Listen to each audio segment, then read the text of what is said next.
Welcome to TG24 news. నేను మీ anchor Shailasri. Janagama జిల్లా station Ghanpur నియోజకవర్గంలోని గండి రామారం రిజర్వాయర్ నుండి 29 కోట్ల వ్యయంతో నిర్మించిన కుడి కాలువను ఎమ్మెల్యే మాజీ ఉప ముఖ్యమంత్రి కడియం శ్రీహరి, వరంగల్ ఎంపీ డాక్టర్ కడియం కావ్యలతో కలిసి ప్రారంభించారు. ఈ సందర్భంగా కాలువ ద్వారా సాగునీటిని విడుదల చేశారు. ఎంపీ కడియం కావ్య మాట్లాడుతూ రైతుల కోసం ఇంత పెద్ద స్థాయిలో నీటిని విడుదల చేయడం చారిత్రకమైన ఘట్టమని, ఇది వందలాది కుటుంబాలకి కొత్త జీవనం పోసిందని పేర్కొన్నారు. నియోజకవర్గ అభివృద్ధి కోసం కడియం శ్రీహరి నిరంతరం శ్రమిస్తారని ఆమె అన్నారు. ఎమ్మెల్యే శ్రీహరి మాట్లాడుతూ, ఈ కాలువ ఒక అద్భుతం. గుట్టల నుండి కూడా కాలువ తీయవచ్చని, గోదావరి జలాలు పంట పొలాలకు తీసుకురావచ్చని నిరూపించామని అన్నారు.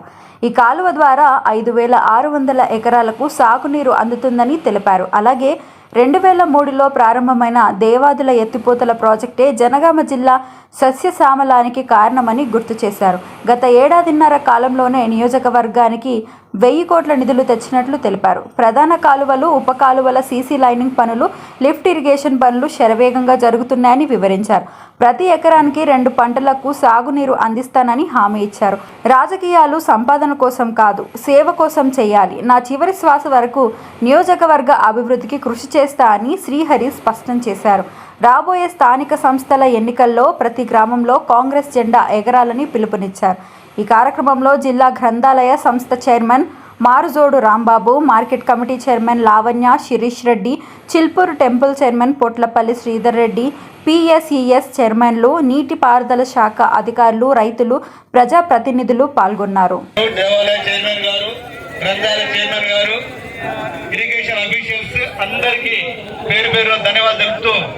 ఈ కార్యక్రమం ఇంతటితో ముగించాలనేది థ్యాంక్ యూ వెరీ మచ్. సంతోషంగా ఉంది, కడుపు నిండుగా కూడా ఉంది.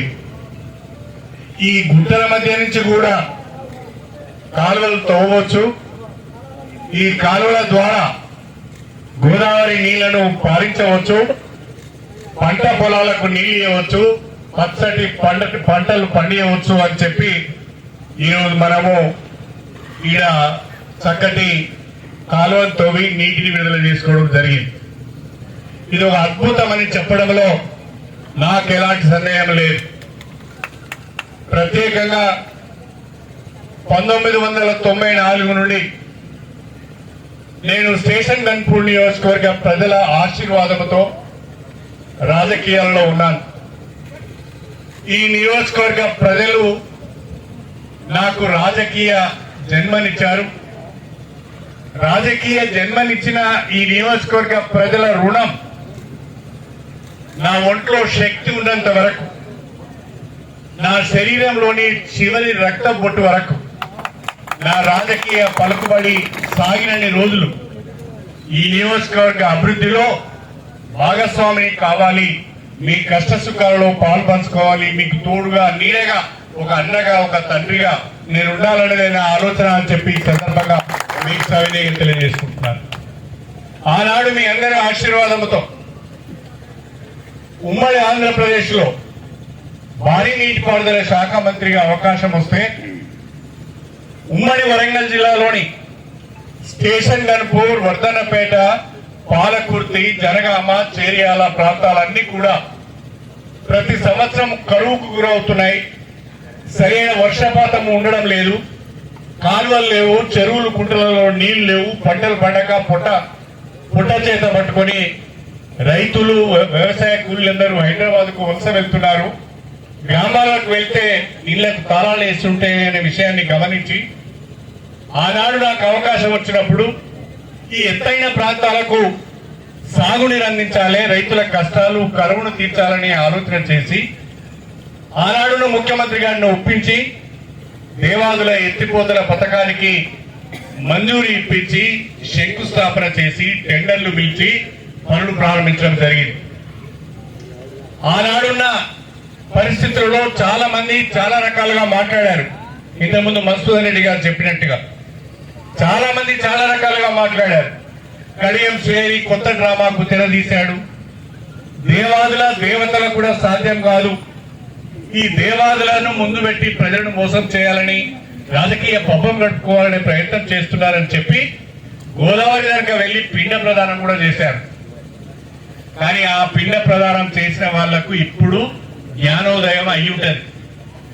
ఆ పిండ ప్రదానాలు చేసిన వాళ్ళు, రాజకీయం చేసిన వాళ్లకు ఇవాళ శేషన్ గన్పూర్ నియోజకవర్గంలో రిజర్వాయర్లలో నీళ్లను చూసి, కాలువలలో పారుతున్న గోదావరి జలాలను చూసి, చెరువులు కుంటలు నింపుకొని పంటలు పండించుకున్న రైతుల కళ్ళల్లో ఆనందాన్ని చూసి ఇప్పటికైనా వాళ్లకు కనువిప్పు కావాలని నేను కోరుకుంటున్నా. వాళ్ళకు జ్ఞానోదయం కావాలని నేను కోరుకుంటున్నా. ప్రతిదీ రాజకీయం చేయడం కాదు, రాజకీయంగా అవకాశం వచ్చినప్పుడు ప్రజలకు మనం ఏమి చేసినాము అనేది చాలా ముఖ్యమో అని చెప్పి నేను ఈ సందర్భంగా తెలియజేసుకుంటున్నా. విధవ రాజకీయాలు ఎప్పుడైనా చేయవచ్చు. పని లేనివాడు, పస లేనివాడు, అనునిత్యము ఆరోపణలకే పరిమితమయ్యే వాళ్ళు చాలా మంది ఉంటారు. కానీ అవకాశం వచ్చినప్పుడు ఏమి చేశాము, ప్రజలకు ఏ రకంగా మేలు జరిగింది, నియోజకవర్గం ఏ రకంగా అభివృద్ధి జరిగింది అనేది చాలా ముఖ్యం. 2003 జనవరిలో దేవాదుల మొదటి దశ పనులకు శ్రీకారం చుట్టడం జరిగింది. ఆనాడు నేను భారీ నీటిపారుదల శాఖ మంత్రిగా ఉన్నాను. ఇవాళ 22 సంవత్సరాలు గడిచిపోయింది. 22 సంవత్సరాల తర్వాత ఒక్కసారి శేషన్ గన్పూర్ నియోజకవర్గం, జనగామ నియోజకవర్గం, పాలకుర్తి నియోజకవర్గం, వర్ధన్నపేట నియోజకవర్గంలో ఏ రకంగా పంటలు పండుతున్నాయో మీరు ఆలోచించండి. ఒక్క మాట మీకు చెప్పాలనుకుంటున్నా. ఉమ్మడి ఆంధ్రప్రదేశ్ లో, ప్రత్యేకంగా తెలంగాణ ప్రాంతంలో ప్రతి సంవత్సరము కరువుకు గురవుతూ తక్కువ పంటలు పండే ఎడారి ప్రాంతం జనగామ. ఇవాళ జనగామ జిల్లా కొత్తగా ఏర్పడిన తర్వాత అత్యధికంగా వరి సాగు అవుతున్న ప్రాంతము ఒకప్పటి ఎడారి ప్రాంతమైన జనగామ ప్రాంతం అని చెప్పి ఈ సందర్భంగా తెలియజేస్తుంది. మొత్తము 33 జిల్లాలలో, తెలంగాణలోని 33 జిల్లాలో అధికంగా వరి ఉత్పత్తి అయ్యే ప్రాంతము మన జనగామ ప్రాంతము. దానికి కారణము మన దేవాదుల ప్రాజెక్టు అని చెప్పిన ఈ సందర్భంగా మీ అందరికీ సవినయంగా తెలియజేసుకుంటున్నా. నేను ఈ ప్రాంతం అంతా తిరిగేది. ఇప్పుడు ఈ రఘునాథపల్లి మండలం కానీ, లేదా ఈ తాటికొండ కానీ, అశ్వరాపల్లి కానీ, మీదికొండ కానీ, లేదా రాఘవపూర్ కానీ, అటు పక్కపోతే మన చెర్లతండ కానీ, వెల్లి కానీ, అశ్వరాపల్లి, ఈ తండాలని పట్టుకొని తిరిగితే ఆ భూములలో కొండలు కూడా గుడ్లు పెట్టేవి కావు. ఇవాళ కొంచెం దాటి ముందుకు పోతే అక్కడ అశ్వరాపల్లి సబ్ స్టేషన్ ఉంటుంది. ఆ సబ్ స్టేషన్ నుంచి ఆ చెర్లతండకు పోతే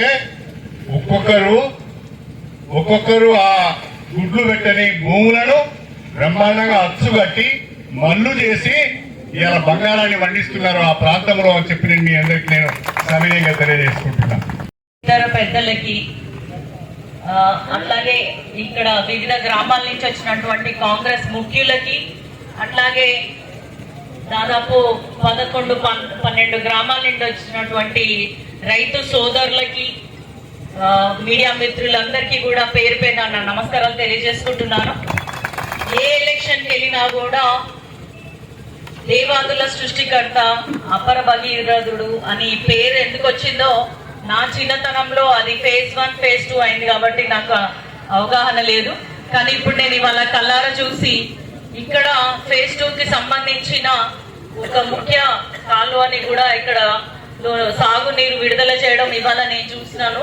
కాబట్టి ఇక్కడ ఇంత ఎత్తైన ప్రాంతంలో, ఇక్కడ ఇంతకుముందు అన్నగారు చెప్పినట్టు ఎడారి ప్రాంతం లాగా ఉంటుంది, ఇక్కడ నీళ్లు రావట్లేదు అన్న గ్రామాల్లో కూడా నీరు వచ్చే విధంగా ప్రయత్నించినటువంటి మన ఎమ్మెల్యే గారు నిజంగా కూడా ప్రజల శ్రేయస్సు కొరకు, రైతుల సంక్షేమం కొరకు, రైతులు 2 పంటలే కాదు ఇంకా అత్యధికంగా కూడా పంటలు వేసుకొని దిగుబడి తెచ్చుకొని సస్యశ్యామలంగా ఉండాలి అన్న ఉద్దేశంతో నీరు పారుదల చేసినందుకు మీ అందరి తరఫున కూడా నేను హృదయపూర్వకంగా నమస్కారం తెలియజేసుకుంటున్నాను. దీన్ని ఇవాళ ప్రారంభోత్సవం చేస్తూ నన్ను కూడా ఇందులో ఒక భాగం చేసినందుకు ఇప్పటి వరకు నేను అనేక అభివృద్ధి కార్యక్రమాల్లో పాల్గొనడం జరిగింది.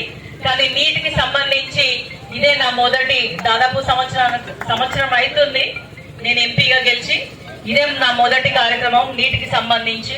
అందులో నన్ను భాగస్వామ్యం చేసినందుకు కూడా నేను ప్రత్యేకంగా ధన్యవాదాలు తెలియజేసుకుంటున్నాను. మనందరికీ తెలుసు, ఒక ఊరు గురించి సంపూర్ణ అవగాహన ఉన్న వ్యక్తి, ఒక మండలం గురించి సంపూర్ణ అవగాహన ఉన్న వ్యక్తి, ఒక నియోజకవర్గం, ఒక రాష్ట్రం, ఇట్లా చెప్పుకుంటూ పోతే ప్రతి దాంట్లో అవగాహన ఉండి ప్రతి దాంట్లో నేర్చుకోవాలి, ప్రతిదీ తెలుసుకోవాలన్న ఆలోచనతో ముందుకెళ్తున్నటువంటి వ్యక్తి మనకి ఎమ్మెల్యేగా వచ్చినట్లయితే అభివృద్ధి ఏ విధంగా ఉంటుందో దాదాపు సంవత్సరంన్నర కాలం నుంచి గన్పూర్ ప్రజలు చూస్తున్నారు. ఆయన అంటే అందరికీ అభిమానమే. అటు రాష్ట్రంలో ముఖ్యమంత్రి గారి నుంచి ఇక్కడ ఉన్నటువంటి ఎమ్మెల్యేలు కానీ మంత్రులు కానీ సలహా తీసుకోకుండా ఉండరు. అదే విధంగా మన ఎమ్మెల్యే గారు నా నియోజకవర్గానికి ఇది కావాలని అడగగానే మన సీఎం రేవంత్ రెడ్డి గారు కూడా అంతే అభిమానంతో అంతే ప్రేమతోటి మన గన్పూర్కి కావాల్సినటువంటి నిధులు ఏమైనా ఉన్నా కూడా ఆగకుండా తడుముకోకుండా వెంటనే వాటిని రిలీజ్ చేయడము, వాటి కోసం జియోలు ఇప్పించడం జరుగుతుంది. అందులో ఉదాహరణ ఇప్పుడు మన కంటి ముందు ఉన్నటువంటి కుడి కాలువ. అదేవిధంగా గత సంవత్సరంలో మనము 800 కోట్లు గన్పూర్ నియోజకవర్గ అభివృద్ధి కొరకు ప్రతి దాంట్లో అటు ఎలక్ట్రిసిటీ డిపార్ట్మెంట్ కానీ, రైతుల కోసం కానీ, సాగునీరు కానీ, పిల్లల కోసం డిగ్రీ కాలేజ్ కానీ, హెల్త్ గురించి చూసుకున్నట్టయితే 100 బెడెడ్ హాస్పిటల్, ఒక integrity school complex, office complex, ఇట్లా బస్ స్టాండ్, ఇట్లా అన్ని చెప్పుకుంటూ పోతే ప్రతి దాంట్లో కూడా తనదైన శైలితోటి ఏవైతే గత 20 ఏళ్ల నుంచి వెనుకబడి ఉన్నటువంటి నియోజకవర్గం ఇప్పుడు దాదాపు అన్ని అంశాల్లో కూడా అభివృద్ధి జరిగే విధంగా ప్రతి దాంట్లో కూడా మనం ఎక్కడ వెనుకబడ్డామని ఆలోచిస్తూ అక్కడ ఉన్న గ్రామ ప్రజలతో మాట్లాడుతూ వారికి వాళ్ళ అవసరాలకు అనుగుణంగా ప్రభుత్వాన్ని మన తరఫు నుంచి రిప్రజెంటేషన్స్ ఇవ్వడమే కాకుండా నన్ను ఒక ఎంపీగా మన నియోజకవర్గానికి కమ్యూనిటీ హాల్స్ కానీ, రోడ్స్ కానీ, హైవేకి సంబంధించిన సర్వీస్ రోడ్స్ ఇంకేదైనా కూడా అక్కడ కేంద్ర మంత్రులను కలిసే విధంగా నన్ను కూడా ముందుకు నెడుతూ మన అభివృద్ధిలో నన్ను భాగస్వామ్యం చేస్తున్నారు. ఇప్పటికీ కూడా ఇంతకుముందు ఒక అన్న అన్నాడు, ఒక్కరోజు కూడా నిజంగా ఇంట్లో ఉన్నాడు. మా చెల్లి అమెరికా నుంచి వచ్చినా ఉండడు, లేకపోతే ఇంట్లో పెద్ద ఫంక్షన్ అయినా ఆయన ఉండడు. ఆయనకి ఎంతసేపు అందరూ అనుకుంటారు నా కోసమే ఆలోచిస్తాడు అనుకుంటాడు, కానీ గన్పూర్కి ఒక తండ్రిగా మీరందరూ కూడా ఆయన పిల్లల్లాగానే భావిస్తున్నాడు. కాబట్టి అహర్నిశలు మీకోసం ఆలోచిస్తూ తన హెల్త్ గురించి కూడా ఆలోచించకుండా ఈ వయసులో కూడా పరిగెడుతూనే ఉంటాడు. నేను కూడా మీ అందరితోటి ఒక్కటే అనుకుంటాను, ఎవరైతే బాగా పనిచేస్తారో ఖచ్చితంగా వాళ్ళు ప్రజల మధ్యలో ఉండాలి. అది రిటైర్మెంట్ అనేది దేవుడు రిటైర్మెంట్ ఇవ్వాలి తప్ప మనం రిటైర్మెంట్ తీసుకోవద్దని నేను బలంగా నమ్ముతున్నాను. మీరు కనుక ఆశీర్వదించి మా వెంట ఉంటే మీ సేవ చేసుకునే అదృష్టం, మీ అన్న రాంబాబు అన్న అంటున్నాడు, మీరు మమ్మల్ని గుండెల్లో పెట్టుకోవడం కాదు, మీకు సేవ చేసే అవకాశాన్ని మీరు మాకు కల్పించినందుకు మేమే మీకోసం అహర్నిశలు కష్టపడతాము. మీకోసం ఎప్పుడు కూడా మా ఇల్లు టీచర్స్ కాలనీలో ఇల్లు ఎప్పుడు కూడా గేట్లు తెరిచే ఉంటే ఏ సమయంలో అయినా వచ్చి మీరు మాట్లాడవచ్చు. వేరే చోట ఏదో అడ్డంకులు ఉన్నట్టు మా దగ్గర ఉండవు, నేరుగా మీరు వచ్చి మీ సమస్యను చెప్పుకోవచ్చు. అందుకు నన్ను కూడా ఇంట్లో ఒక టీచర్ ఉన్నట్టే ప్రతిరోజు ఇంట్లో ఉండడం కాదు, కిందికి వచ్చి అందరినీ కలవాలని చెప్పి ఎప్పుడు నన్ను కిందికి పంపిస్తా ఉంటాడు. నాతో పాటు చాలా మంది సాటర్డే సండే వచ్చింది, ఆదివారం శనివారం వచ్చిందంటే రిలాక్స్ అవుతున్నారు, కానీ మా ఇంట్లో అట్లాంటి పరిస్థితి ఉండదు. ఆదివారమే ఎక్కువ ప్రోగ్రామ్స్ ఉంటాయి. కాబట్టి మీ అందరికి ఏం చెప్తున్నా అంటే రానున్న రోజులలో కూడా గతంలో ఉన్న ఎమ్మెల్యే ఏం చేశాడు, ఇప్పుడున్న ఎమ్మెల్యే ఏం చేస్తున్నాడు అనేది మీ కంటికి కనిపిస్తుంది. మీరందరూ కూడా మీ మనసు చెప్పింది విని రానున్న లోకల్ బాడీ ఎలక్షన్స్ లో ఏ ప్రభుత్వం అయితే బాగుంటది, ఎవరైతే బాగా అభివృద్ధి చేస్తారు అనేది మీరు నమ్మినాకనే ఓటేయాలని మీ అందరినీ కోరుకుంటున్నా. రానున్న 4 ఏళ్లలో కూడా ఖచ్చితంగా గన్పూర్ని ఇంకా ఉన్న 7 నియోజకవర్గాల్లో ఒక ఎంపీగా నాకు స్టేషన్ గన్పూర్కి అధిక నిధులు ఇవ్వడం జరుగుతుంది ప్రతి సంవత్సరము. కాబట్టి ఈ రోజు ఇక్కడ మీ అందరినీ కలుసుకొని రానున్న రోజులలో కూడా ఇంకా అనేక అభివృద్ధి పథకాలు మీ ముందుకు తీసుకొస్తాము. సంక్షేమ పథకాలు అన్ని కూడా అందరికీ చేరే విధంగా ప్రయత్నిస్తామని తెలియజేసుకుంటూ, చాలా మాట్లాడాలనున్నా ఎండ బాగా కొడుతుంది కాబట్టి మీ అందరి దగ్గర మరోసారి మళ్ళీ కలుస్తాను. మరోసారి కూడా మీ అందరికీ ధన్యవాదాలు తెలియజేసుకుంటూ, అందరం బాగుండాలి, అందులో మనం ఉండాలని నమ్మాలి మనము. కాబట్టి మీకు ఒక స్వచ్ఛమైన నీతివంతమైన పాలన అందించే ఎమ్మెల్యే మీ ముందున్నారు. కాబట్టి ఎవరైనా సరే మీకున్న ఇబ్బందులు ఖచ్చితంగా చెప్తే గానీ తెలియదు.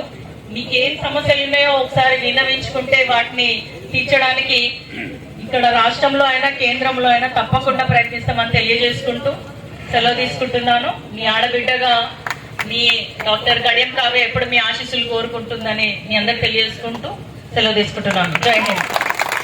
మా తమ్ముడు ఫోన్ చేశాడు. నా మేనల్లుడికి పెళ్లి కుదిరిందంట. అవునా, ఫ్లాట్ ఏదో కొంటానన్నాడు. వాస్తు, కన్స్ట్రక్షన్ లాంటివి ఎన్ని చూడాలి? అంత ఈజీనా? ఇవన్నీ ఈజీ చేయడానికే కదా ఎంఆర్ కన్స్ట్రక్షన్స్ వాళ్ళు గుంటూరుకు 3 వైపులా 3 మంచి అపార్ట్మెంట్స్ నిర్మిస్తున్నారు. లాంలో రాధాకృష్ణ, గుజ్జనగూడలో యూవి అర్బనైట్, తెనాలి రోడ్ లో కేవీ రెసిడెన్సీ. పక్కా వాస్తు, మంచి మెటీరియల్ వాడతారు. మేనేజ్మెంట్ బ్రహ్మాండంగా ఉంటుంది. 24 hours water supply. Moreover time కి డెలివరీ. బావా, నువ్వు చెప్పిన చోట ఫ్లాట్ కొన్నాను. అది చెప్దామని వచ్చాను. ఎంఆర్ కన్స్ట్రక్షన్స్ మీ ఇంటిని అందంగా నిర్మిస్తాం. బ్రహ్మానందం చెప్తున్నాడని కాదు, అపార్ట్మెంట్ కు వచ్చి మోడల్ ఫ్లాట్ చూసుకుని బ్రహ్మాండంగా ఉందంటేనే కొనండి.